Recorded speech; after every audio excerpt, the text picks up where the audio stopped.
One, we're kind of recording, we're half recording, and now we're recording on the other one, the good one. Episode 2, I should really figure this out. Episode 247, I think, maybe 248. I don't know, with Mr.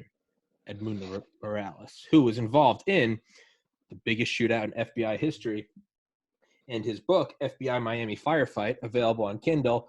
But I'm going to dock points because it's not on Audible. So I always scold the author when the book isn't on Audible because I'm too ADD. But I can get my phone to – everyone that's listening to this podcast is tearing their hair out because I say this every time.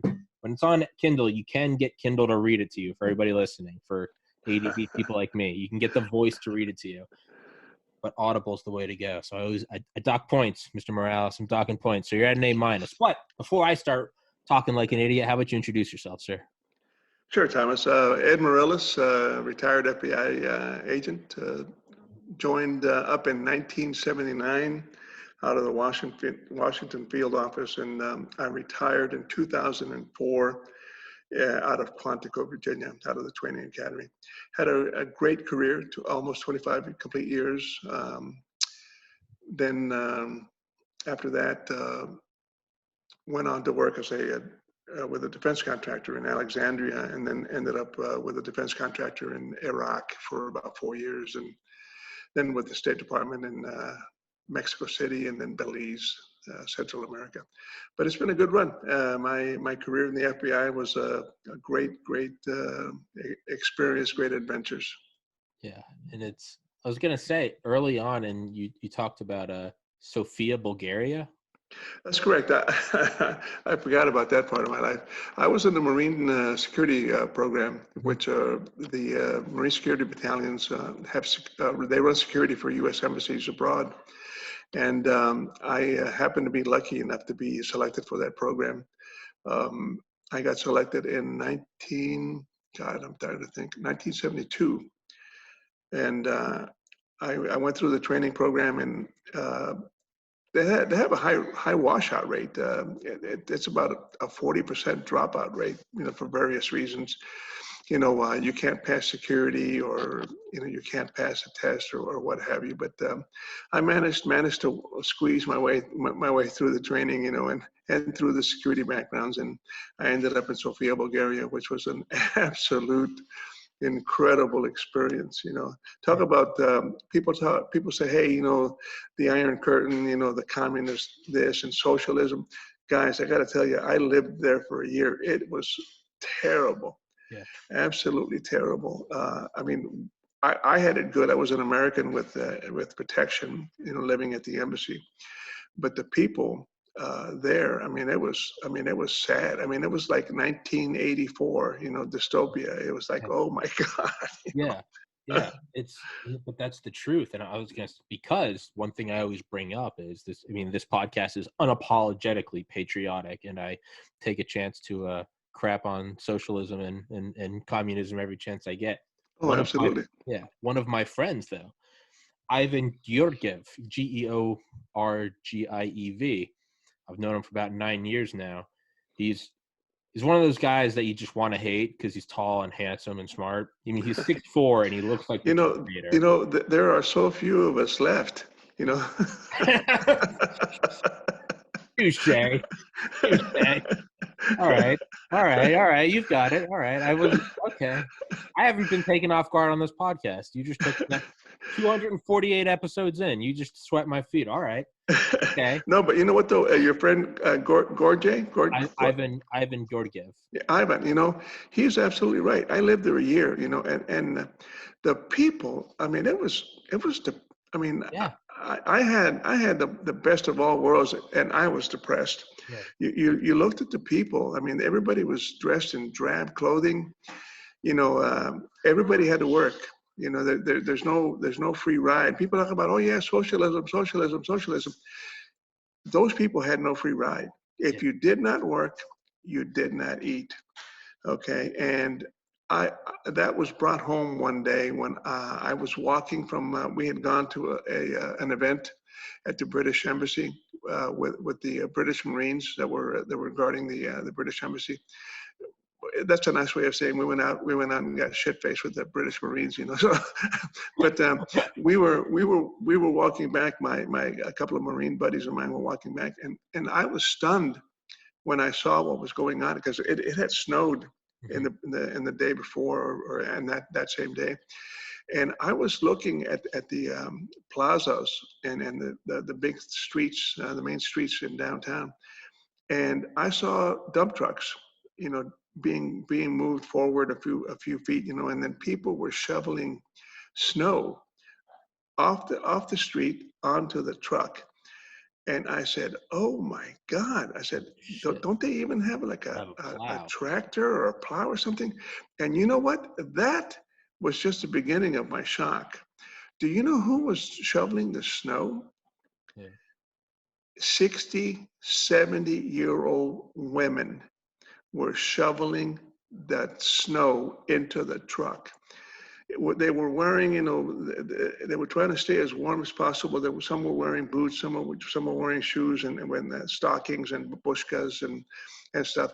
And I was stunned. My teeth just about fell out of my mouth when I saw these senior ladies shoveling snow off the boulevards in downtown Sofia.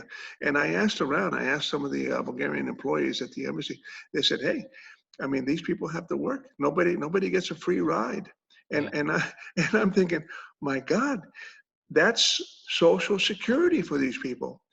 Yeah. There were Social Security age. There were 60, 70-year-olds, and that was their reward Yeah. for a long life of being a Bulgarian citizen.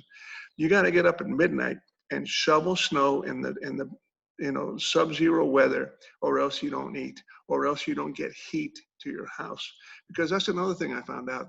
In Bulgaria, they controlled the heat was generated at a factory. Yeah. It was all radiators. Yeah. It was all radiator heat in the buildings. So, you know, the hot water was controlled by the government. So they could turn the heat on or they could turn the heat off, Yeah. you know, any way you want to play it. Yeah. And of course, you know, if you don't work, you don't eat, you know, so, and if you don't want, if you want to play tough, you know, they'll cut your heat off. You know, Oh yeah. I was shocking, you know, so, Yeah. and, And you that, know, at the time I was like 19, 20 years old, and I was like, oh my God, yeah. Well, incredible. well, I was gonna say, yeah, and the don't eat. That's the nice end of it. If you really don't want to work, they'll put you against the wall, which is Yeah, yeah, 100 yeah, million, yeah, yeah, 1917 to 2017, 100 million dead from socialism and communism. But yeah. I met Ivan. I was 20, about to turn 21. I was here in Ocean City, Maryland, in between summers at UGA, University of Georgia, and I met Ivan up here on like a work exchange program where they would come over from Europe, all these Eastern European guys, work the most insane shifts ever. Just they would work 13, 14-hour shifts, and then they'd do another one next door. But they'd save up money because the exchange rate they could pay for a whole year of college. Right, And I met right. Ivan, and I was like, "Who is this? Like 6'4". I mean, you could sharpen a machete on his jawbone. Looked like the Terminator." And I was like, "This guy's my new friend," because like I worked out at the time, and it was he and I was like, "There's my new workout buddy." But I met Ivan. Ivan, born and raised till he was 21, Sofia, Bulgaria, and My he's God. yeah. I remember meeting him, and he really solidified like all of my views in the world, because he was just like, like, "You have it so good here." He'd be like, "People that don't work, they just get free things." And that was his That observation. that is the I don't know what word to put on it, Thomas. That is the true gift that that Americans give themselves. Okay, if you're a lazy, no good person, okay, you get you get taken care of. Oh If yeah. you don't choose not to work, someone's going to take care of you. Yeah. But another thing that I forgot to mention is you'll find this pretty shocking. You know, we used to get the old coffee cans, you know, the 1 quart coffee cans with the old Folgers Mhm. cans, you know, with the plastic lid on top. You would open the top, you know, take the top off, and then the plastic lid would keep the coffee, from hardening or whatever, you know, keep it fresh. And then we would use like bottles of Clorox, you know, the plastic bottles of Clorox, or the 2-ounce, 2-liter bottles of soda and stuff like that. Anything with a screw cap on there. And I mean, I wasn't anything special. I was just another poor kid out of South Texas, joined the Marine Corps. I mean, I was going to get drafted, so I preempted the yeah, draft, But I mean, I wasn't anything special. I mean, my dad was just a worker. I mean, my mom stayed at home, and so I mean, we weren't rich by any stretch of the imagination. But yeah, what I saw in Bulgaria, the trash that we dumped it outside of the embassy in a bin, and we had a camera because for security purposes, you don't want somebody putting an IED in the trash can, that's before IEDs were cool, that's back in 72, yeah. Kids for IEDs. yeah, Cool. So, but we had cameras watching the trash can, and I would see people. I mean, I'd be on duty and I'd see people, going through the bins, and the first time I saw it, I ran down, I thought somebody was doing something nefarious, I ran down. I mean, I had my hand on my gun, and I opened the door and I said, I forget, I said something in Bulgarian, like, what, kakpo, Yeah. I think what's going on, or what? And the people were startled. They were like, oh no, and they were taking those bottles, they were taking those cans with lids on them, Clorox bottles with screw tops. And I looked at them, and I said, it instantly hit me. And I said, oh my God, as I said, molia, was like, okay, it's like, so they went their way. And then the next day I talked to the other Marines, and I talked to some of the Bulgarian staff people that spoke English. They said, yeah, Ed, we can't get these types of products here. Anything with a lid on it is gold. Yeah. Because you can store stuff, you can keep stuff fresh, you can keep stuff from getting spoiled or rained on or whatever. And that shocked me. I said, why would anybody use a Clorox bottle? I mean, that could be poisonous. I mean, unless you're transporting water. I mean, chlorine and water go together. But and then there's screw jars for like olives or something like that. Everything was a commodity there. And these people here in the States, oh yeah, America is so bad. It was like, third world country. Dude, I mean, if you ever lived in the real Soviet bloc, back when it was the Iron Curtain, I mean, that was harsh, man. I mean, they were taking our trash because it was golden to them, Yeah. So I mean, there's just so many stories. I went to there was one department store or grocery, like a Publix or I don't know what do you have up in Maryland, Safeways or Safeway, Food Line, Kroger. I went to the one store that was their equivalent of a Food Lion or whatever it was, and I was walking around and I saw all these, typical gigantic refrigerator areas where you would typically see meat and cheese and fish and other types of produce. And the only thing I saw was a crowd of people standing around these bins. And again, being the naive, squirrely Texas kid, I'm thinking, guys, what's going on here? And they said, oh, they're waiting. I said, yeah, but there's nothing in the bins. They're all empty. And they said, yeah. I said, they're waiting. I said, they're waiting for what? They're waiting to see if today is the day that a shipment of meat will come in. Good. Or if today is the day that they get a shipment of fish, or if today is the day that they get a shipment of pork or ham. And I said, are you kidding me? So they come in and whenever the store opens and they hang out for God knows what, 8 hours. And they said, yeah, I mean, that's the way it is. And I was shocked again, shock upon shock upon shock. So I walked around this quote unquote grocery store and I said, where are all the fruits and vegetables? And my fellow Marines laughed at me, because we were at the embassy. We got, we made PX runs from Sofia to Athens, Greece. The embassy had a 6x, one of those military trucks.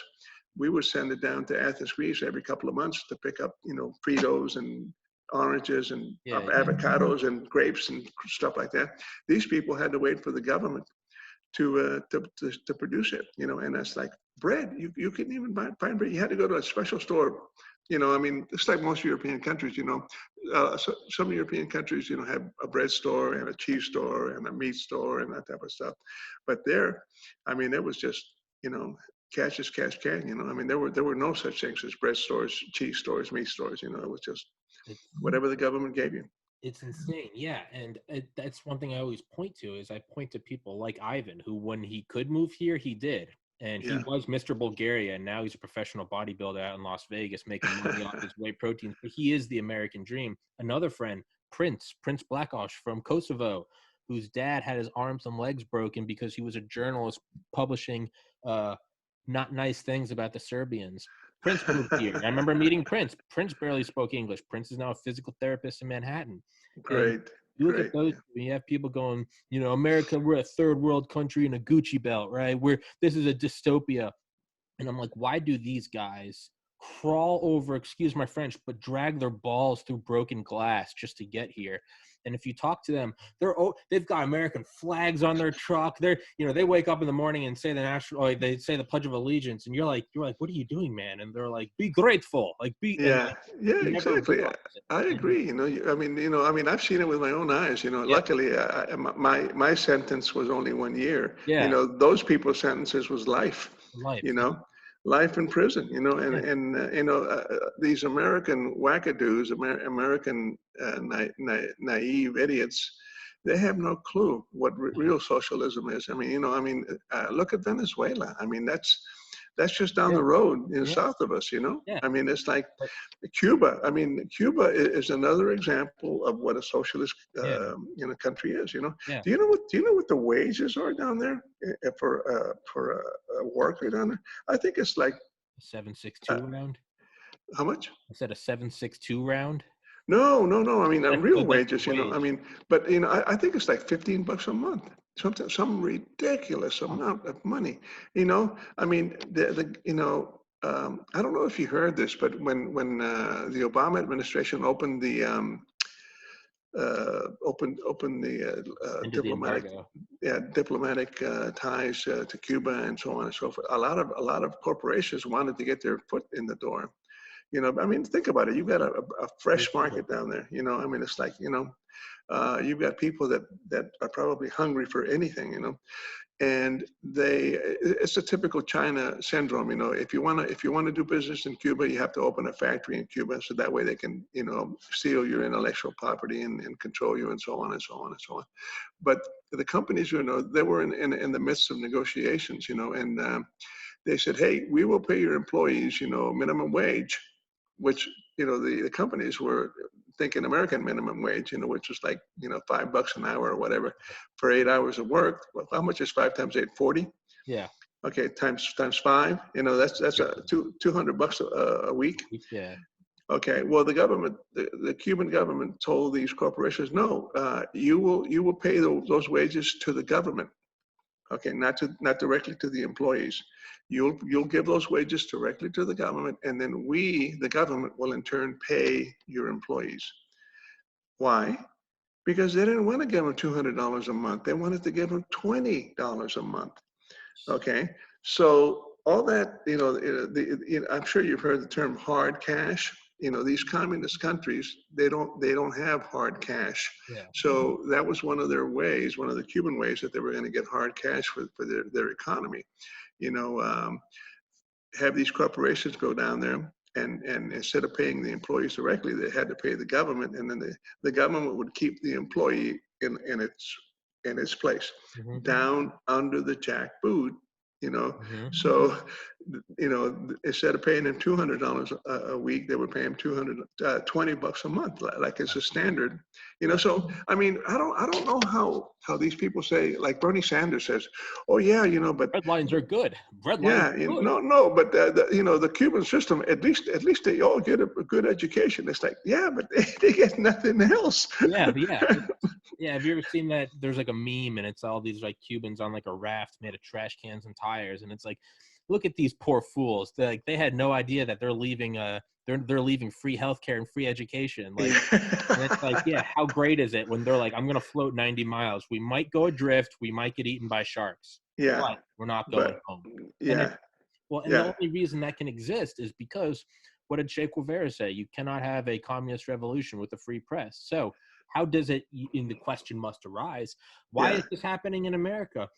Well, it's because you have to completely control the narrative. Because if anyone could just look at something like Venezuela and go, look at all the years of prosperity, switch to socialism, and now it's kids eating their cats, and yeah, you're yeah, like, what happened there? Well, that's shushed up. That's that. yeah, I mean, yeah, Stalin would blush at the censorship today. Stalin would yeah, be like, yeah. Stalin is saluting Jack Dorsey and Mark Zuckerberg. They're just like, wow, you guys can shut down, you guys can censor the president if you want, and that's how it starts. And right now, That's the pretty tech, amazing. the tech That is just censorship is the anaconda, and it's just wrapping around yeah, right now. And you're just starting to feel the slight pressure as it's constricting. Wait until it goes for the death squeeze, and then all of a sudden, all you see in the news is Biden is your new premier. Don't question anything. And you're like, oh, yeah, okay. And you will get yeah. bread on Wednesday. Okay, sure. And it's Yeah, yeah, a bunch yeah. of Just bullshit. we'll be standing next to empty refrigerators, waiting for you know the produce to arrive. You Screw know. that. I would rather die on my feet than live on my knees. You'll be Well, right there with me, Ed. We're I going to go out agree. shooting. We're going I to go out agree. shooting. And I let's agree. segue that into shooting our way out of problems. I say our because, between you and I, we have been in the biggest FBI shootout ever. Technically, between you and I, we have. And not that I have any experience, but I had Charlie Duke on, the 10th man to walk on the moon.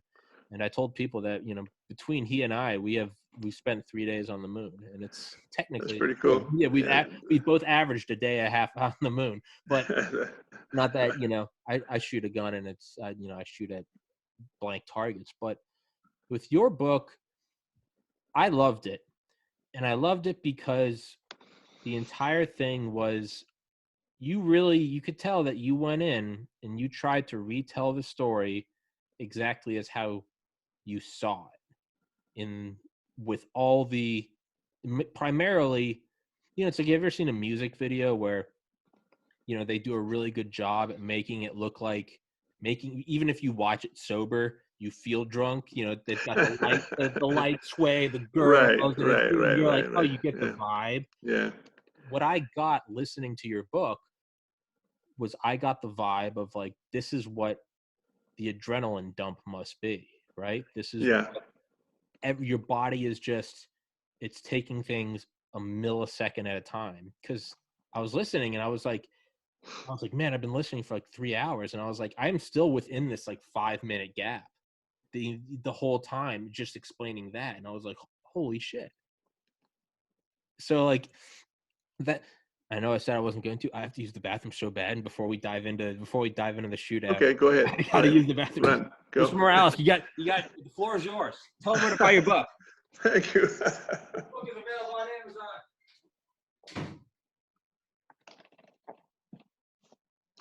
Amazon. That was me sipping my tea.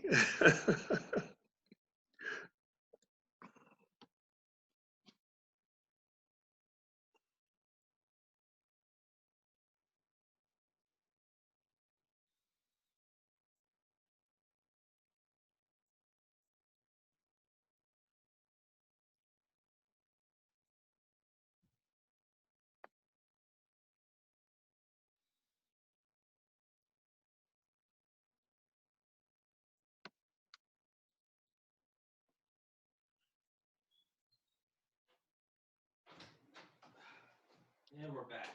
Sorry about that. I did warn you. I'll give you a fair warning. No, that's okay. I told some risque jokes. You may have to edit those out. I will So. edit out nothing. I will be personally insulted if you didn't tell risque jokes. I mean, on the topic of socialism, if anyone self-censors themselves on here, I take it as a slap in the face. I want people to come on just swearing their minds out, telling stories about dicks and titties and fuck that and F this, because the second you start banning that, it's just a slippery slope to wrong thing. But you and I have already gone on our anti-communist tirade, so I'll try to steer it back towards the book. Okay. Can you give the listeners just a very brief summary of what it is that happened, and then we can dive into it? Okay. Real briefly, Yeah. I was assigned to the bank robbery squad in Miami, Florida. I arrived. I transferred in April of 1985, and I got lucky enough to get assigned to the bank robbery squad because if you know anything about cop work, or especially like more narrow in the FBI, the bank robbery squads, the criminal squads are the squads to be on. I mean, don't get me wrong. There's a lot of other important squads that never get any publicity. The counterintelligence squads, the counterterrorism squads. They do probably more important work for national security than a criminal squad. But the criminal squad, those are the guys that make the press. The bank robbery, the kidnap investigations, the fugitive hunters, that type of stuff. But anyway, I was assigned to that squad in April 1985. And as I got to learn the squad and the work in Miami, I found that there was a bank robbery on average in Miami, Florida, like once a day. Sometimes, there were 2 and 3 bank robberies a day, which is really kind of tame, because you go to places like New York or Los Angeles, they could have 10 bank robberies a day, Yeah, because Los Angeles is twice as large as Miami, and then you've got all these strip mall banks, the little, I don't know what you call them, island banks, yeah, Oh yeah. So, but Miami, I mean, it was popping. So what I ended up observing is we had a group of 3 gangs of robbers, and we had one gang we simply called the Hispanic gang. Guess why? Because they were Hispanics, And then we had another gang called the Black Gang, and again, guess why? Because they were blacks, Yeah. Involved in the robberies. Okay, but then the third gang came up, and that was the Platinmatics gang, and that was the enigma. We didn't know who they were, and we didn't know what they were. Because they were so stealth, I guess. Well, not stealth. I mean, because they left shot up places and dead bodies in their wake. But they were very careful to conceal their identity. Ski masks, gloves, military clothing, and so on and so forth. The witnesses could never tell us, ma'am, were they black or white or Hispanic? I don't know. All I saw was a big gun pointing at my face. Well, yeah, that kind of distracts people. I hate it when that happens. But really ruin your day. It does ruin. It really does. Yeah, I try to talk to a girl, see a friend, and then there's a Glock in my face, and I'm like, you just ruined my whole workout. I gotta do a podcast later. Now I'm gonna be all flustered. But people are normal. I guess they don't like to have weapons or firearms pointed at their face. But anyway, so I helped with the Hispanic gang and the Black gang, and then as things turned out, that was like midsummer '85, late summer, early fall '85. The new gang started getting more and more violent. They developed a propensity to shoot indiscriminately from the get-go. We didn't know whether they were amateurs or whether they were just really lethal, cold-blooded individuals, And I think in the beginning they were amateurish, but then as they got better and better at it, they were very thorough and very cold-blooded, So, but to make a long story short, we started developing very few leads we had on these two individuals. Again, in late fall, winter of 1985, we had no idea who these guys were. We didn't. We got a big break in early 1986 when after one of the robberies, they dumped their getaway car, and we tied the getaway car to a missing kid in Miami. So I went to interview the parents. His name was Emilio Brielle. And that was a sad situation because when I showed up at the house, the mom, saw the cops and me, and stuff.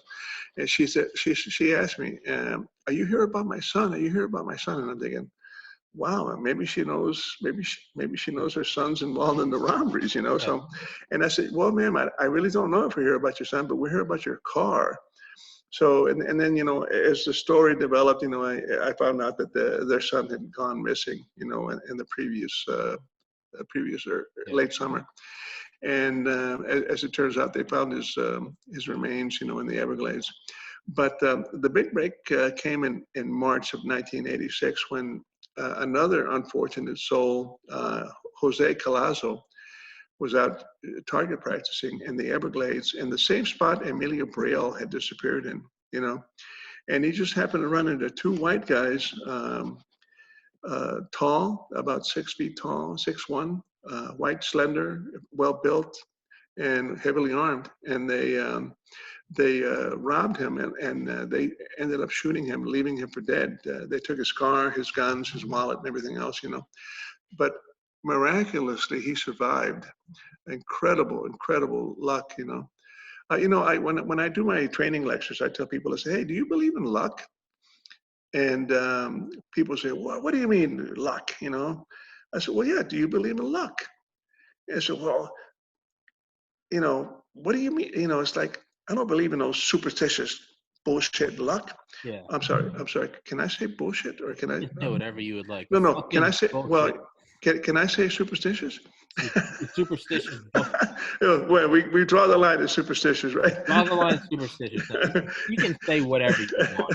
No, anyway. So I teach people. I say, hey, I get them to commit. Say, hey, well, you know what? You don't believe in luck. I say, you know what? And that's fine. I mean, I don't criticize people for not believing in luck. You certainly can't or should not plan your life on luck, and you shouldn't plan your survival on luck.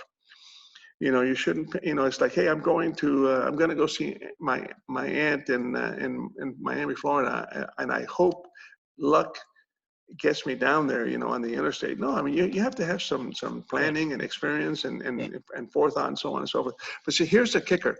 I always ask these naysayers, okay, you don't believe in luck, or you think it's superstitious mumbo jumbo. I say, well, let me ask you this: if you have a choice between being lucky or unlucky, which would you rather be? Yeah. And that they pause and they go, they don't answer. I said, well, yeah, I think I know the answer. You would rather be lucky than unlucky. So I guess you do believe in luck, But anyway, my whole point in this is that in the Bible, Ecclesiastes 9:11, it reads, the race is not always to the swift, nor the battle to the strong, nor riches to men of knowledge, and so on and so forth. I forget the exact saying now, but it says, but time and chance happen to them all.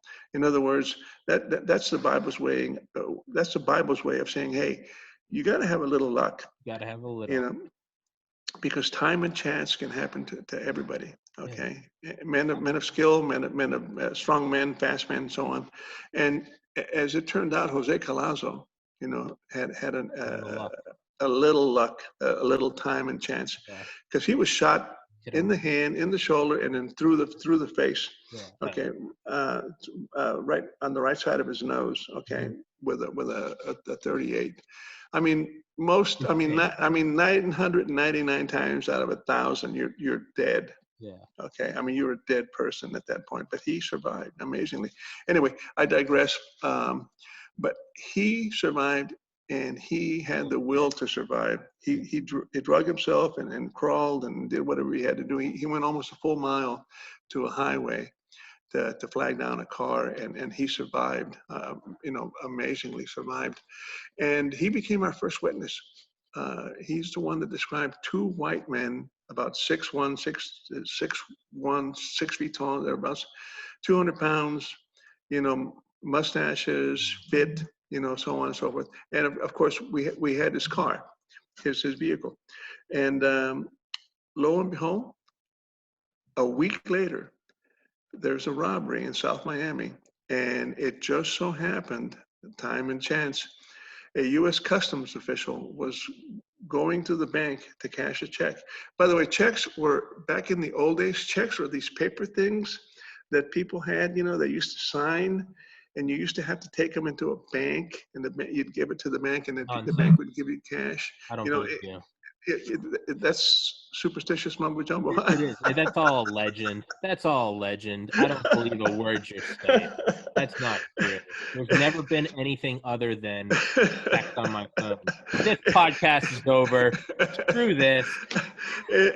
Anyway, it was just so happens that this customs officer was going in, and you know what? He said he was just about to get out of his car. He's parked in front of the bank. And he said he sees two men running out of the bank wearing ski masks and gloves and carrying long barrel weapons. He said, well, you know what, maybe I'll wait to cash my check, So he just hunkered down and he watched them get into a black car. And it just so happened when they backed out of their parking space, the tag was right directly to the customs officer's face. So being a law enforcement officer, he noted the tag, he wrote the tag down, and he confirmed that the tag on that black car was the same tag that belonged to Jose Collazo. So we had a direct link there. Mm-hmm. So that set up a surveillance. That was in March, I think it was the mid-March. So we knew we had the robbers in South Miami. I mean, we knew that before, but now we had a car, and based on Collazo's description, we knew we had a white pickup truck. So we kind of flooded the zone, with extra patrols down there, and just literally, FBI agents don't run patrols, okay? Mm-hmm. Police run patrols, but we put the word out. Agents were down there looking for white pickup trucks and black Monte Carlos. And as luck would have it, one day, somebody picked up a tag on a white pickup truck. And unfortunately, the results weren't received at the FBI office. As a matter of fact, they were sent to Ben Grogan, one of the agents who ended up dying. The results were on his desk on the following morning after the shootout, and the owner of that vehicle was William Maddox, the owner of the pickup truck, But again, that's just bad luck there. Yeah. But anyway, so we started kind of tightening the noose on the surveillance and the investigation. And then one day, Gordon McNeil, and it was at firearms training with Ben Grogan, April 10th to be exact. And he and Ben were kicking it around. And you know what? This goes to show you about intuitive policing. It's like, hey, you have to have an educated guess. I guess that's an intuition, but it also helps to have, training and experience and kind of like putting two and two together. Mm-hmm. And Gordon said, hey, you know what, Ben, the last time they hit was 3 weeks. The last time they hit, they only got about $8,000. And he said, that's low for their normal score, because before they were getting $40,000 and $50,000 at a pop, So he said, hey, you know what, Ben? He says, I think these guys are due. 3 weeks, 8,000, times are hard, it's hard to make $8,000 go, the way it used to, so. Yeah. You need to be more frugal, so. Yeah. So Ben told Gordon, said, if Gordon, hey, I'll take any help you can get. He says, good, because I think we need to run a surveillance tomorrow, like from 9 to 1. He said, because statistically speaking, these guys hit on Fridays about 50% of the time. Yep. The other 50% of the time they hit, Monday, Tuesday, Wednesday, and Thursday. But Fridays was definitely a good possibility. So that is how the Savannahs started. I mean, we received a lot of criticism. So if you guys had a tip, you should have planned better, or if you guys knew they were going to be there, you should have called the SWAT team. No, we didn't. It was Yeah. totally a hunch. Yeah. And it was again, intuitive policing, that Gordon ended up executing. So anyway, we set up a surveillance. We got 14 agents that were available. I mean, you can't force people to go on surveillance because, what if you have a court date? Yeah. A hearing? What if you have a deposition? Or what if you're on vacation? What if you got sick call? Police get sick too, so that type of stuff. You kind of throw it out there and see how many people can join. So in that particular morning, it was 14 agents. So we met down at the Home Depot on US 1, which was right in the downtown area where all these robberies happened. And we broke up into 4 teams in four different locations.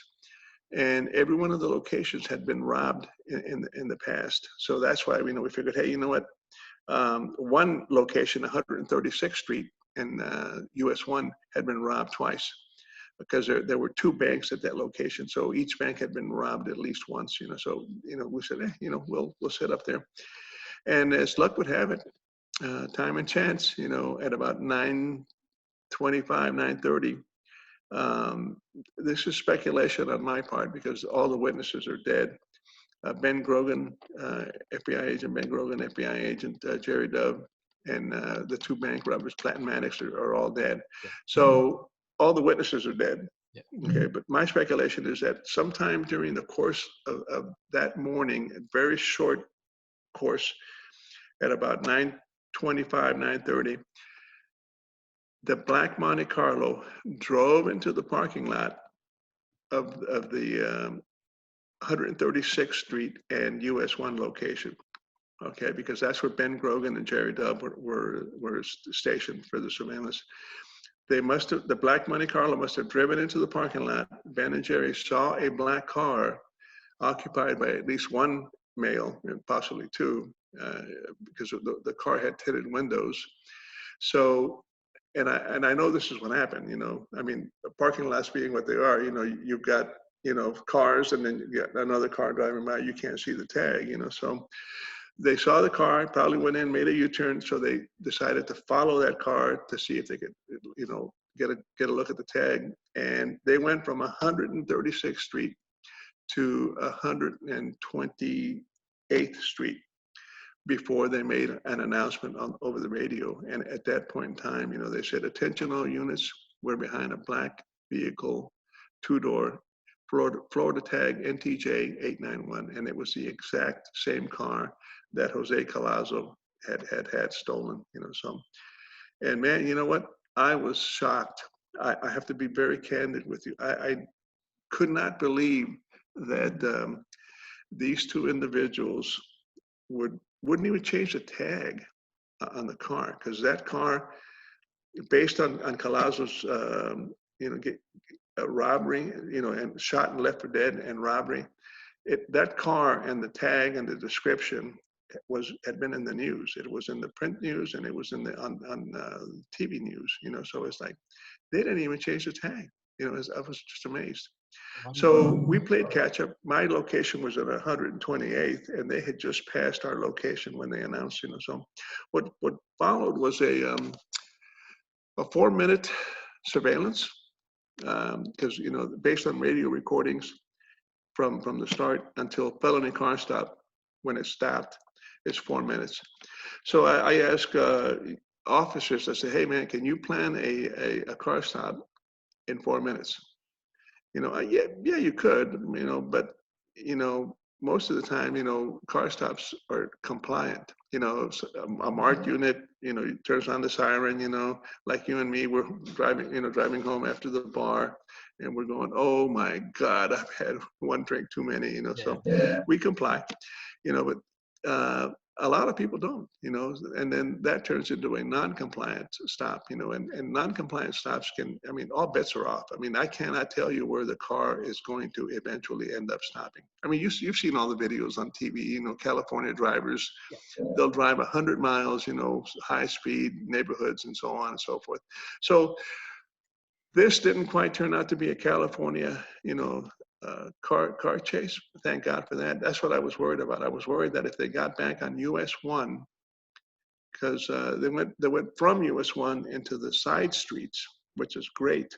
Okay, because I mean, there's a lot of narrow streets and so on, and they ended up making they went around in a circle going back to US 1, and I was afraid they were going to go back to US 1, and then we would have a bumper car race, so, but miraculously they didn't go to US 1. They went south on 82nd Avenue, and at that point Ben Grogan called all units felony car stop. So then we knew that it was going to be a hot stop. Everybody was ready. Everybody had their guns, prepared, and so on and so forth. And as luck would have it, it turned into a non-compliant stop because they did not stop. As soon as they heard the siren and they saw the flashing light behind them, they started speeding up. And that ended up being, we played bumper cars for about, I don't know, 10 seconds at the most. It was 2 blocks. It was a distance of about 150, 200 yards maximum. And we were, I tell people, I said, hey, we were as determined to stop them as they were determined to escape. It's an immovable object meets irresistible force, it's like, and we ended up pinning them, into a driveway, and then again, being the good guys, we, I remember Gordon McNeil, I had crashed up against the wall and I was kind of out of it for a few seconds. Wasn't focused on the actual car stuff because I was focused on a brick wall, a cement wall that we crashed up against. Yeah. So I was slightly distracted, by trying not to get my head smashed into the windshield, so, but when they finally stopped, we gave them the option, Gordon and Ben Grogan yelled out, FBI, police, put your hands up, put your hands up. And their response was gunfire. Okay, so it was on at that point, it was like, and it was a jumble of cars. It was really, I was across the street. I was about 50 yards away. And when I finally got out of the car and I started running across the street to assist, I truly did not know where the subjects were because there was like a whole bunch of cars that had seemed to have piled up at one point, and I was as I'm running, I'm trying to figure out where's the threat, and I'm looking at Ben Grogan and Jerry Dove aiming slightly to the north, and I'm looking at Gordon McNeil, who's on the left side of the scene, aiming slightly to the east. So I figured, okay, one's pointing north, one's pointing east. So wherever those 2 lines intersect, that's probably where the bad guys are. So I had a general idea in this big pile of cars where the subjects might be. So I figured, okay. And as I'm running across the street, I was going to reinforce Ben Grogan and Jerry Dove because that was the closest point of cover. It wasn't anything, heroic. It was more like a chicken call. Where's the nearest point of cover, man? I got to get to it. But as I'm running, I see John Hanlon, my partner. He was running next to me. We were about 6 feet apart. He's running to Ben Grogan and Jerry Dove's position, and I'm scanning left and right. And I said, okay, if I go with Ben and Jerry, that'll be 4 agents there. And Gordon McNeil is off to the left of the scene by himself. That's the weak point in the line. So halfway across the street, I veered to the left and I went in around McNeil's car, and I went around to Gordon McNeil's left side to reinforce him. And I had a shotgun in my hand when I was doing that, and by that time it was full on. It was like, bullets for gunfire was going like like a firing range. It's like shots were being fired several shots per second. Good guys, bad guys, everybody was shooting. And again, I had no real clear view of where the subjects were. And I know it sounds like a mamby-pamby excuse, but Oh yeah, no, no, but because you know what? Though, I'm running from the sun, from sunlight into a shade, into a covered shady area. yeah, Okay, and amazingly, for pop, smokeless powder, it does create smoke. yeah, So smoke was kind of like up in the air. There was so many rounds fired that smoke was up in the air, and it was underneath it. It was being, I guess, prevented from dissipating by the trees over the scene. And then at the same time, when the cars came to a screeching halt, there's like a dirt area between the sidewalk and the street, and the dirt, and it was just bizarre. I was like thinking, where the heck did all this dirt and gun smoke come from? And that was from the actual, crashing and the spinning of wheels and stuff, So I said, this is weird, it's like we're in a beautiful sunny day in South Florida, and then there's smoke in the air and there's dust in the air, and I'm thinking, and I'm looking at the shade, and I'm thinking, where the hell are these guys? And as I ran around the corner of the car, I almost got to the left of Gordon McNeil. And when I took, it's hard to describe, I thought I slipped or hit something because I was running forward 1 second. I was looking directly at the spot next to Gordon McNeil that I was going towards. And the next, there's like snapping your fingers like yeah, that. I'm looking up at the sky, at the blue sky, and I'm thinking, what yeah. the hell happened? Why am I here now? Yeah, exactly. And I have to say, at that point in time, I noticed that there was a change in my physique or my physical sensibilities. I don't know how to describe it. You could almost say like your balance, like your layout, right? You could. It I know was what you're getting to. Yeah. it was there was no pain. And I did start experiencing, the some fight or flight, my heart rate was up, my vision was keen, and my blood pressure was up.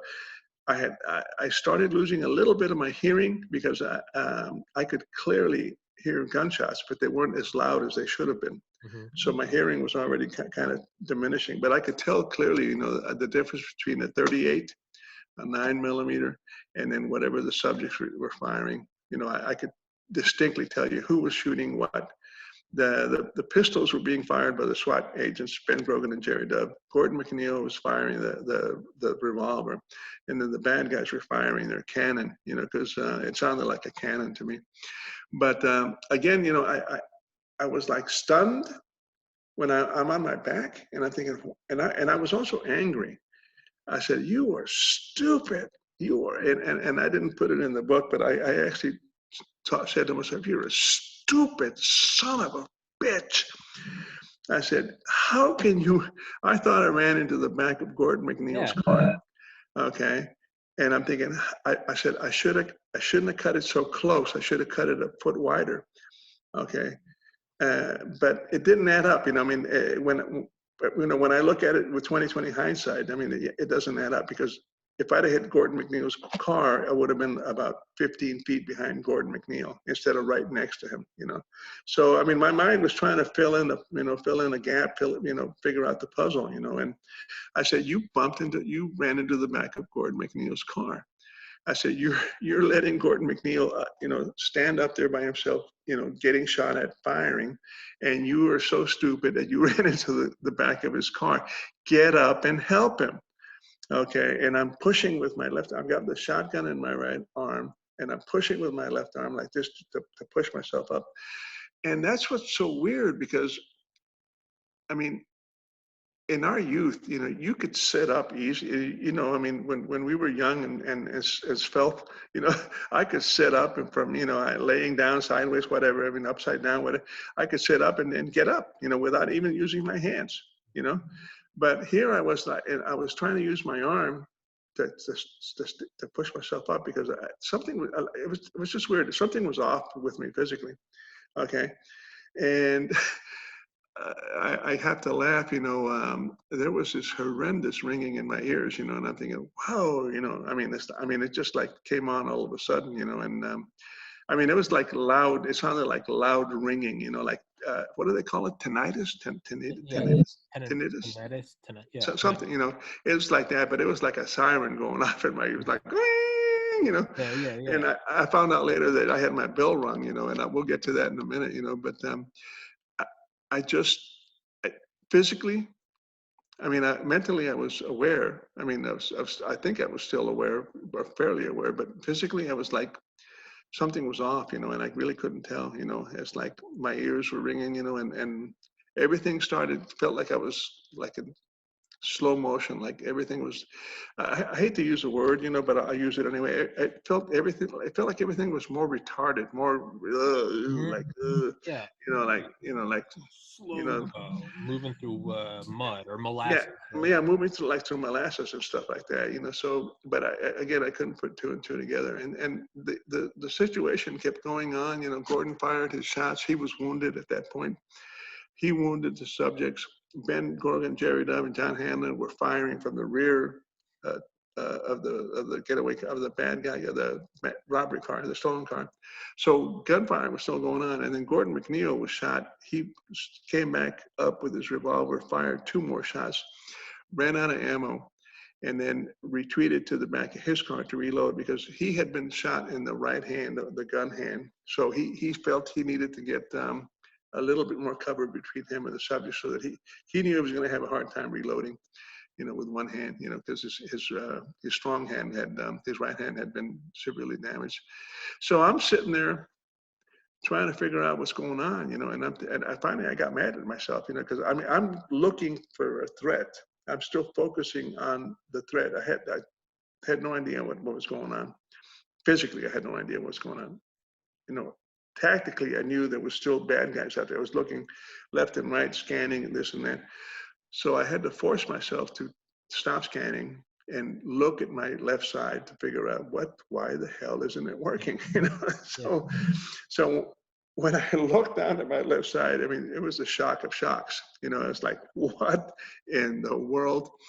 I couldn't believe it. When I saw, honestly, I didn't know. I didn't know if it was attached to me, but it looked like roadkill. It looked like a rabbit had been crushed by a semi, just exploded out. I said, "What the hell is that?" I said, "That can't be my arm. There's no way." But I'm thinking, well, I'm laying next to it. I mean, it's got to be something there.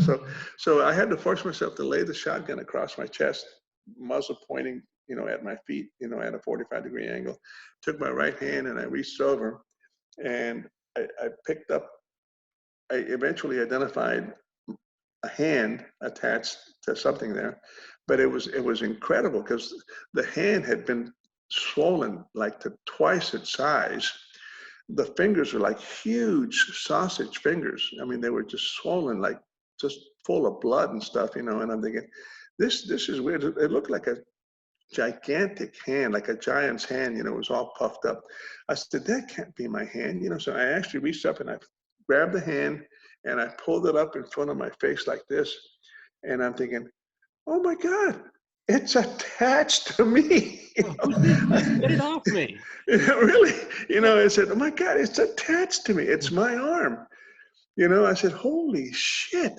I said, I've been shot. That was the first time. It was like a minute after I was shot that I realized I'd been shot. And I'm shaking my hand like this just to be sure. It's still attached on this side by shreds of flesh. The bones are just, toast. I mean, there was nothing. There was only the flesh on the ulnar side of the arm that was connecting my arm, and I shook it like this, and everything was just flapping around. I said, "Huh?" And you know what I did? It was kind of funny now, but I went like this. I threw the arm back down on the ground. It fell on the ground. Yeah, and I said, "Okay." Deal with that. I actually thought this. They call this intrusive thoughts. I actually thought this. I said, "Hey, they're going to have to amputate your arm. Grab the shotgun, start focusing, stuck it underneath my armpit like this, and I had it at a 45-degree angle like this, and I kept on scanning for a threat because the shooting is still going on. And I said, hey, I'm alive. I'm cognizant of the fact that I'm injured, and there are still people out there trying to kill me. So the important part is not to be killed. Exactly. I'll deal with that later. I'll call my. Yeah, I'll, I'll call somebody later. So, I'll make a note. but I continue to scan, and it seems like 30 seconds. Excuse me, I'm all choked up from emotions. No, actually, let me take a sip of my drink. Me and Miss Morales drinking Everclear. Okay, it seems like 30 seconds or longer, but in reality, it probably was less. Okay, as I'm scanning left and right, I see some movement. Every time I scan to the right, I saw movement to the left, and I would come back, and I'm looking for it, and then I said, well, and this happened about 2 or 3 times, and finally, I said, God damn it, what the hell? What the hell's going on here? I said, I'm already having a bad day, and I said, well, I'm going to stop scanning, and I'm going to look forward, hold my head perfectly still, but I'm going to move, only move my eyes to the left to see what I can see. And when I did that, I noticed what it was. I saw something spraying from, it appeared to be coming from my head, and I couldn't tell. It was just like, and I think, what? And I said, holy shit. It was red. And when I stopped to look at it, and I didn't move, and I'm looking up like this to the left side, and I saw it was blood. I figured out it was arterial bleeding. Every time my heart beat, this thing would just, and that's what the motion was, and I'm thinking, oh, I said, Jesus Christ, I'm having a bad day. I said, I'm shot in the head.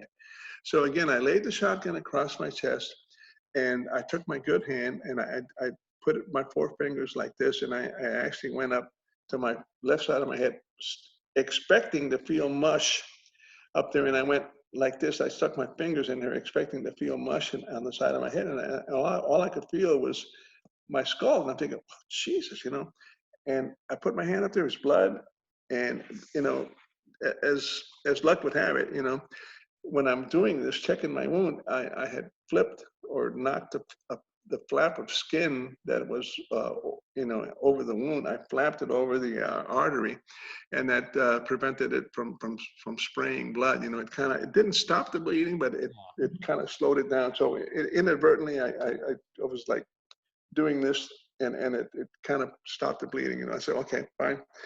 I said, my head's intact. I said, so it couldn't have penetrated too deep. So grabbed the shotgun and continued to scan.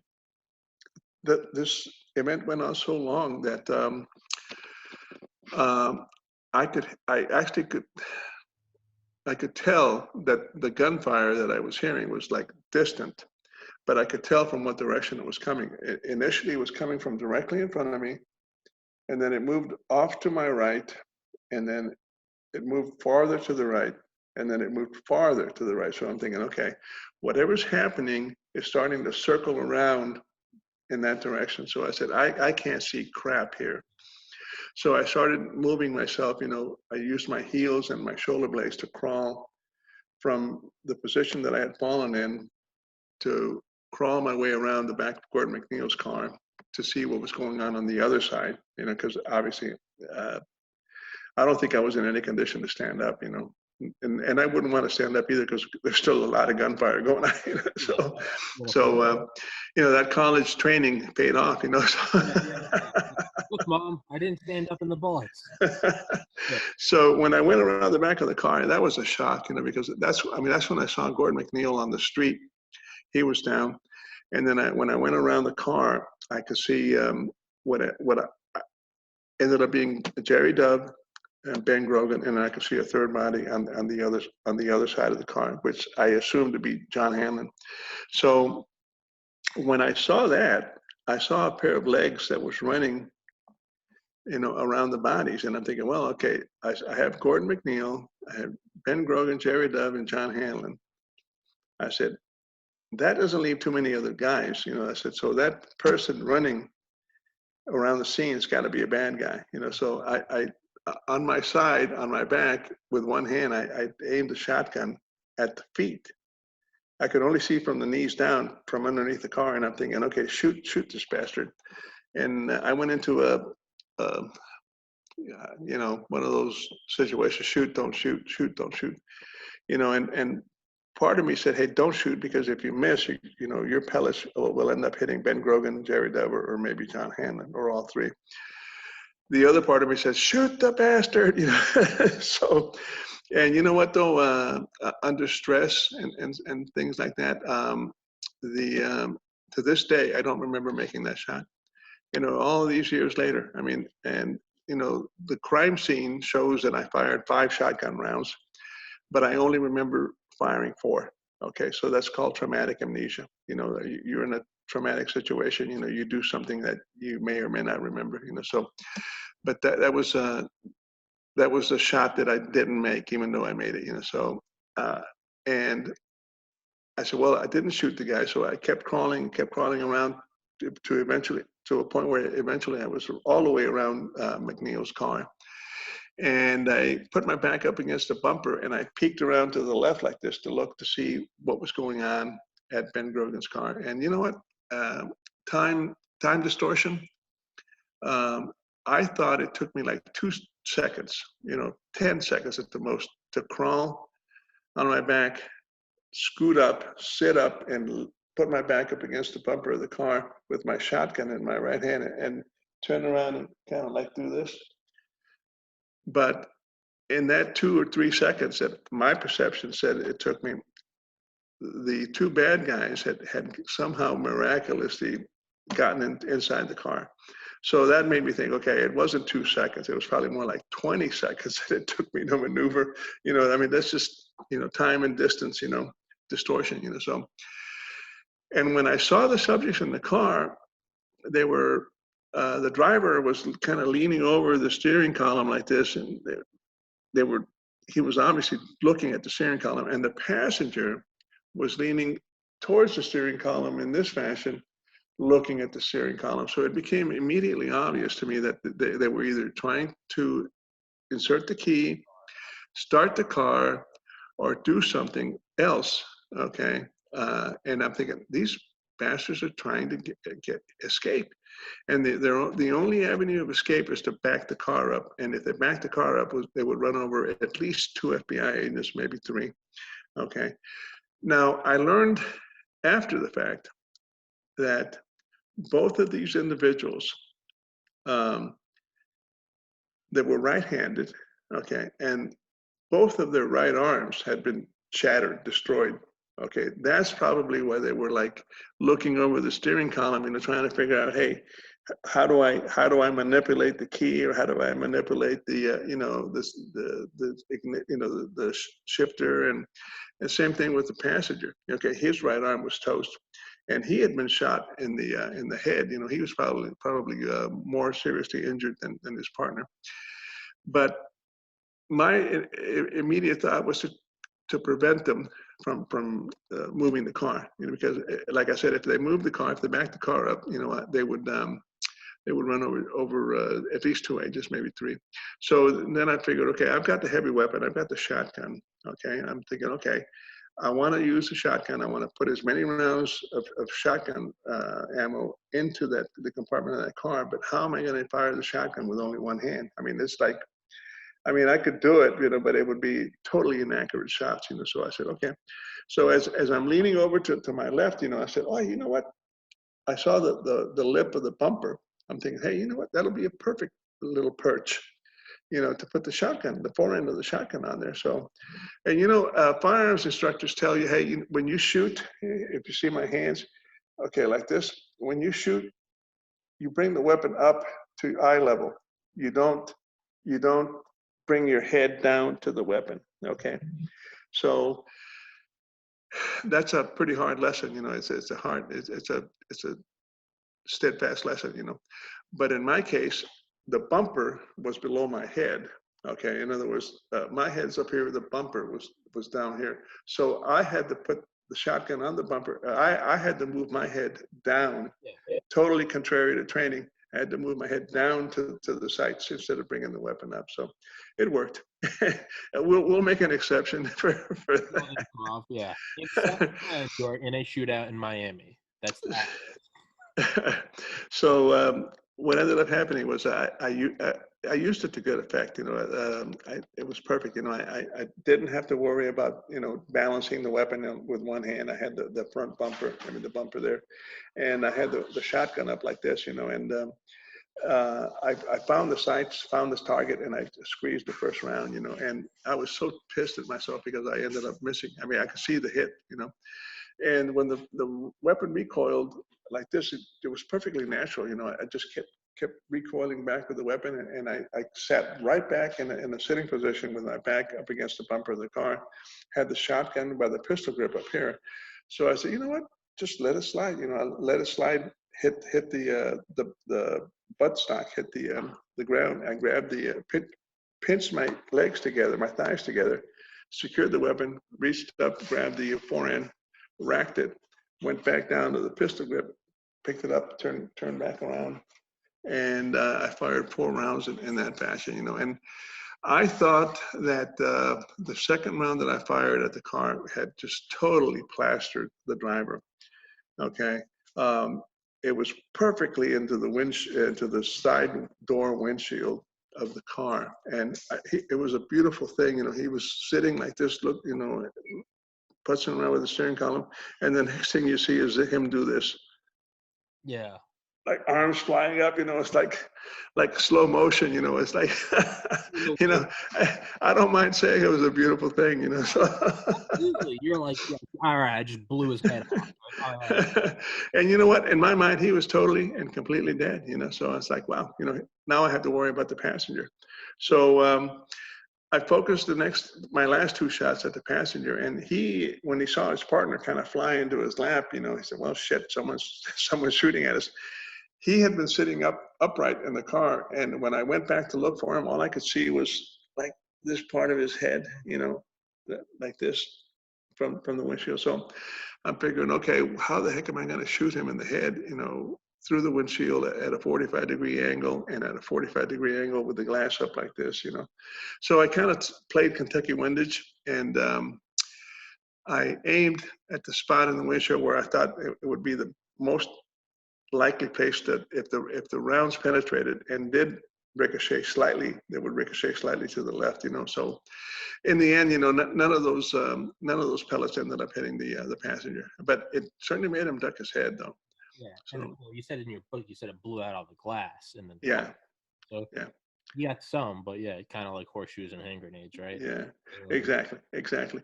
But at that point in time, I thought the gunfight was over. I was out of ammo. I laid the shotgun next to my position. And then I put my back up against the car again. And I looked over to my right, and this is the only time I remember saying anything.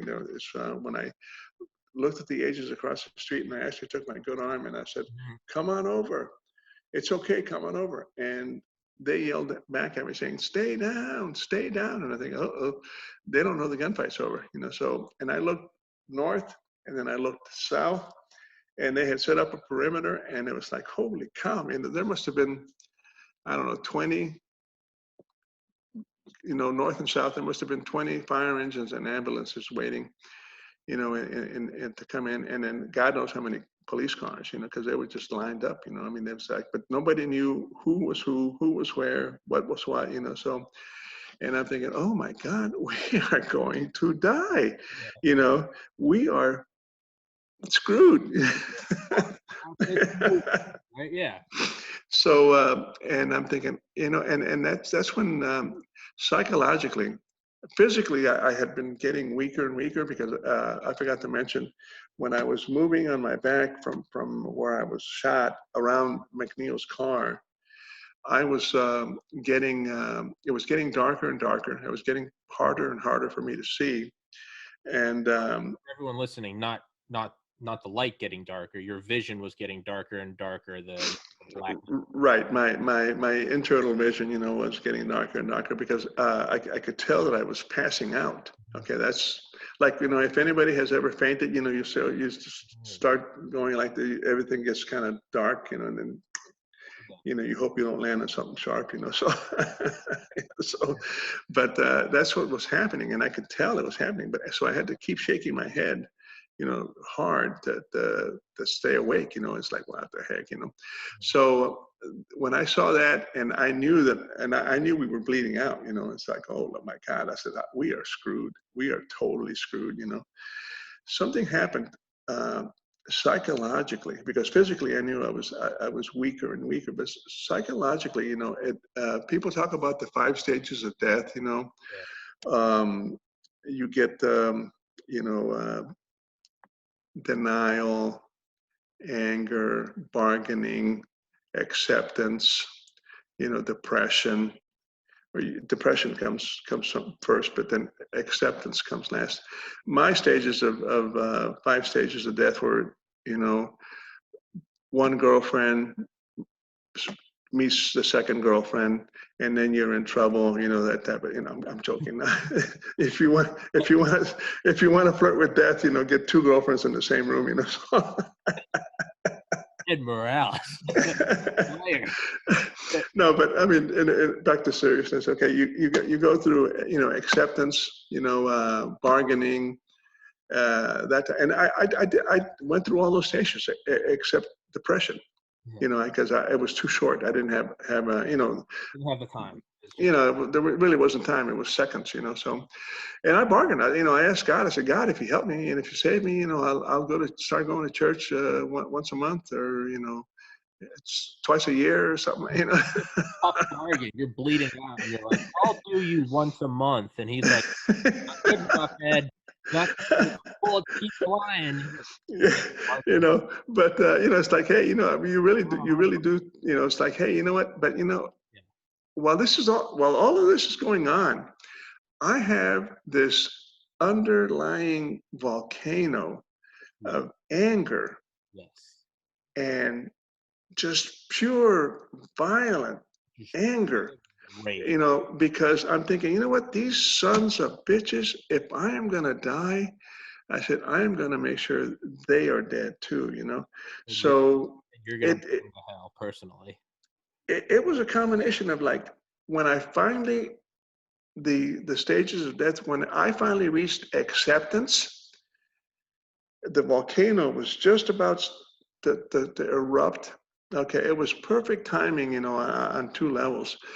When I reached acceptance, and I say this for the benefit of the audience, is like, it was liberating. Yeah. It was fascinating.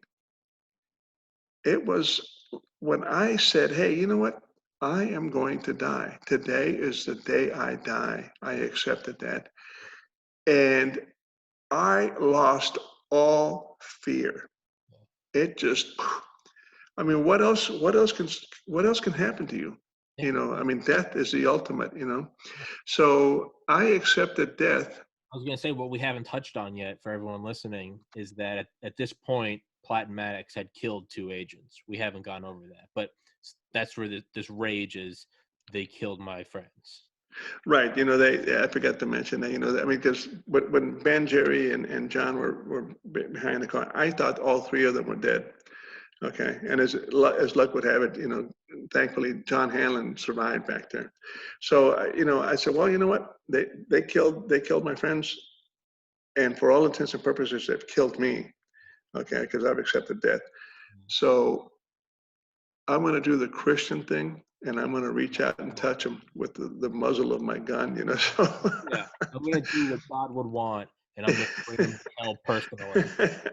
So when you said that, so I actually I rolled over on my right side, used my right hand to push up, and I got on my knees. And then once I was on my knees, I used my right hand on the trunk of the car like this, and I drew my revolver. And I was still crouched. I mean, I was still thinking tactics. I wasn't standing up straight like a board, like a silhouette target.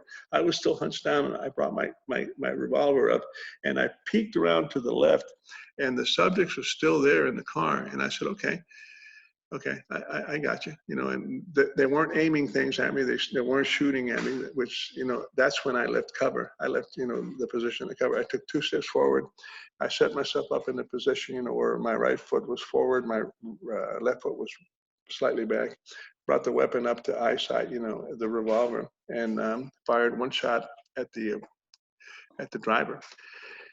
And I knew right away that the shot missed him because it went behind his neck and hit the seat. I could actually see the seat, the material in the seat puff up like that. And I'm thinking, shit, man, you're a shitty shot, Ned. So I took 2 steps forward, additional steps forward, set my position, and then fired at the driver's head. And I hit him on the forehead right here, on the right side of the forehead. But I didn't know at the time, but because he was kind of like laying like this, looking towards me like this, and I hit him right in the forehead. But the round didn't penetrate his skull, and it just went underneath the skin, and it went. He kind of basically shot him in the temple, like he shot me. The round hit me in the temple area. So took 2 steps forward, and I thought the driver was dead because from the headshot. I took 2 more steps forward, and I started focusing on the driver because that's the one that I was worried about that was still, alive and potentially dangerous, So 2 steps forward, I shot into his chest area. 2 steps forward again, shot into his chest area, and took an additional 2 steps forward, set my position, and shot the passenger again in the chest area. As it turns out, my rounds hit him in the face and not necessarily the chest area.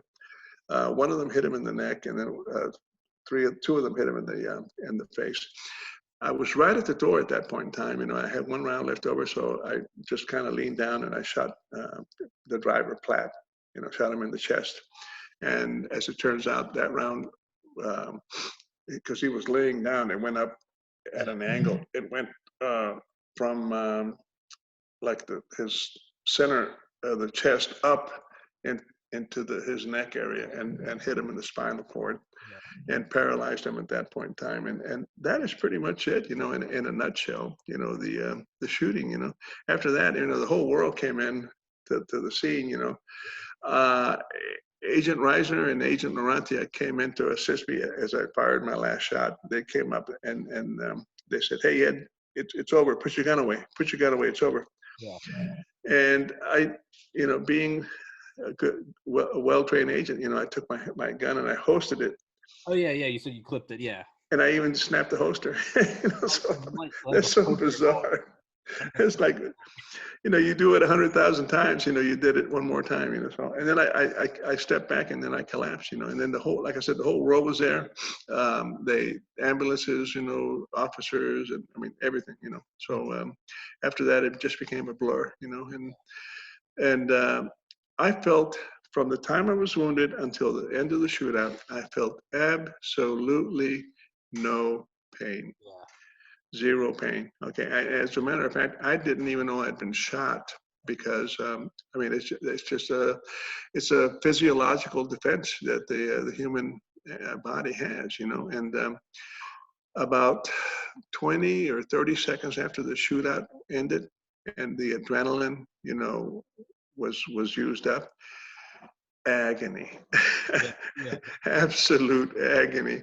I was grabbing paramedics by the ankles going, "Give me a shot." Give me a shot. Well, yeah, that's what you said. Is you were like, you couldn't even hear it firing because just the adrenaline, Yeah.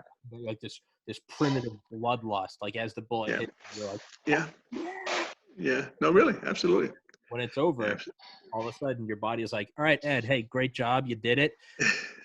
Now you're hurting. Now you got to pay the bill. Yeah, exactly. It's the morning after, and now the tab is due. Well, you described it. Yeah, you lost a lot of blood. You said above anything, you were thirsty, right? Yeah. And they gave you morphine, but you're like, even that didn't entirely do it. No, it didn't. Not at all. I mean, it wasn't until I got to the hospital, they've got the good stuff in the hospitals, Oh yeah, so. yeah, And I tell you what, though, I mean, once I was in the hospital, I was okay. I felt some pain, but nothing compared to what I felt on the yeah, street. I mean, yeah, like I said, they mainlined it into my system. yeah. It's like, hey, Yeah. it's okay. Yeah. Comfortably Numb by Pink Floyd starts playing, right? And it's Yeah, yeah, yeah, you're like, I also started to realize just how hot the road was. You're yeah, like, you're like, absolutely. a comfy seat place to sit. You're like, this is Yeah, burning, right? But yeah. it all comes back. And Crashing in, it all comes crashing in. Yeah, I thought it was funny though how the orthopedic, originally refused to operate because he thought you were the criminal, and yeah, he exactly. was like, I'm not helping that guy, which is awesome. I loved it. I was just like, hell That yeah, was funny. That yeah. was funny. And then, well, and then Reagan calls, right? Right. You know what? I was oblivious. I mean, I was out of the loop on that. But my wife was in the emergency room running around. Liz, and they said, Liz, come here. She said, what? She said, the president's on the line. And she goes, oh my gosh. She said, just tell him I'm sorry. I can't take this right now. I'll call him back, Ronnie. I'll call you right back. Well, he did have me up to the White House. That's. Yeah. Yeah, you said you went in, and yeah, he looked at you and was like, "I heard you boys had a day." Yeah. That's what I wanted to ask. I know you only met him for a minute. Yeah, that was pretty cool though. Reagan, a cool guy. Yeah, he was cool. You know what? He's taller than that. He was deceivingly tall. He was about because I mean I'm 6 feet tall, and I had to look up at him. I mean, by at least an inch or two. As a munchkin, I hate you all tall men equally. So No, but he was. I'm tall. I'm thick and tall, but he was strapping tall. He was like a he's like a Western cowboy tall. Like real slender. You literally know. an actor that did Western Cowboys. So Yeah, yeah, yeah, exactly. And he was very impressive man. I mean, just looking, and he was very cool, calm, collected. hell yeah. And I want to, yeah, and don't let me. I know I've kept you on for 90 minutes, and don't let me keep you. But I have. Yeah, I was gonna say they. But then they went on to They went on to investigate, and they were in true bureaucratic bullshit. They were like, "Well, Mr. Morales, you might have used excessive force." And you're like, and they're like, Uh, "Got these two unarmed men," and it was like, oh, poor Platin Maddox, right? yeah, They fell in exactly. love with bloodlust one day and just decided. Yeah, you know what? I thought that was pretty ironic. It's like, oh, give me a break, please. But you know what? Luckily, all of that happened in the background. I mean, I Yeah, never knew about it yeah, yeah. until I was notified. It's like, hey, by the way, you were under investigation. I said, really? For what? Maybe it's excessive force. It's That's so bullshit. That is just bullshit. Because that can boil your blood. Like, yeah, that's what I say. It's like, yeah, take that case to court. See what happens. yeah, right. I mean, on one hand, I guess I can see like maybe that's a sign of like how far we've come as a society, that like everything gets investigated for excessive, which is probably a good thing, right? Yeah, yeah, yeah. Otherwise it leads to a police state. But like, I can see from your standpoint where it's just like, are you kidding me? Yeah, really. Yeah, Exactly. Yeah. Yeah. that was awesome. Cool. That was Cool. awesome. I'd like to come back and we can discuss other issues if you'd like. Please do. Yeah, I know. I just kept. Yeah, most episodes are an hour. I know you and I just went off for an hour and a half. So let's wrap this one up, because for me, around 90 minutes, my brain starts to lose the ability to focus. Yeah. I realize how much that makes me sound like a wimp as you're just finishing this story about moving out. Here I am, and I'm like, well, I start to get tired after 90 minutes. I need some coffee and crackers. And here I was bleeding out with arterial shit flying out of my face, landing headshots, and then the president calls me, and Yeah. I'm like, hey, Dad, I gotta go to the bathroom. But hey, we're both heroes in our own sense, right? That's funny. But That's funny. um, yeah, I would love to have you back on. I'll shoot you an email, and Sure. for everyone listening, it really is. It's FBI Miami Firefight. 5 Minutes That Changed the Bureau by Edmundo and Elizabeth Morales. It's on Kindle. It's not on Audible, which I'm very upset about. But it's, like I said, it is, I loved it because even with the amount of detail that Ed just went into, there's even more in the book. And there's just little things. I mean, the killing of Jerry and Ben, but every little thing you just, like this, the slideshow of images, and then you go into like the psychology of what you're seeing. It really is, like I said, it's just like those music videos where you can, the first person drunk. I felt like I was like, okay, I get it, right? Because if you just watch a movie like me, you're like, yeah, trumpet on your cigar, like, with an M60. But no, in your mind, it really is. You're just like, where the hell am I? Why am I looking at dirt? And it's just slows down. But it also, I think, gives a lot of, I guess, concrete support to just like what the fog of war is. You're like, doesn't matter what your plan is. It all goes out the window, right? And it's yeah, absolutely. And but we can wrap this one up. What? Before you do, one last thing. If people want an autographed copy of the book, they should go to my website, www.edmarillis.com, and order from there. If they want an autographed copy, otherwise Kindle works. Kindle. I will put that in the description and the top link in the bio. It's about a 5-hour read. Just get it. Mr. Morales doesn't know it yet, but he's going to put it on Audible. And we're working on it. Really? Yeah, we are. Good. I need to find a voice actor. Read it. There are a lot of great narrators. I listen to a ton of audiobooks. My library is like 1,100 titles, so I'm not bullshitting you. There are a lot of great narrators out there. There is nothing better than when the author reads the book themselves, because it doesn't matter what their voice is. It doesn't matter if it doesn't fit. It is, to me, there is a specific connection that is. So for whatever it's worth, you should narrate it. But okay, your book. Thank you. Do what you want. I think it would be great. You have a great voice. It's good. It'd be one thing if you had my voice and you're like, and there I was with my gun and I was shooting at the bad guys. No, you've got a good grizzled retired FBI voice. Thank you. So yeah, autographed copy will be, you can get it from his website, and Ed will fill it out personally for all you ladies that want his autograph. Just make sure send some money with lipstick on it. Just kiss it, and he'll personally. He's a ladies man. He's tall, thick, sexy man. But Mr. Morales, thank you, sir. Your book on Kindle, online, get it, print, Kindle, whatever. Soon Audible. And until next time, you have a good one. Thank you, Mr. Morales. You have a good day, sir. All right. Thank you. All right, my man. Take care. God bless America. God bless everybody.